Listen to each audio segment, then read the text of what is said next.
First, open the Settings app on your Samsung phone. Scroll down and tap Display. On the display page, scroll down and tap Screen Timeout. You will see several timeout options, such as 15 seconds, 30 seconds, 1 minute, 2 minutes, 5 minutes, and 10 minutes. Select a longer timeout, such as 5 minutes or 10 minutes, depending on your preference. Now go back to the Settings page. Tap Lock Screen. Then tap Secure Lock Settings.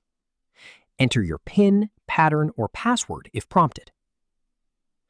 Choose a longer delay before your phone locks after the screen turns off. That's it. This is how you can extend the lock screen timeout on a Samsung Galaxy phone. If you found this video helpful, don't forget to like the video, subscribe to our channel, and press the bell icon for more tutorials. Thanks for watching.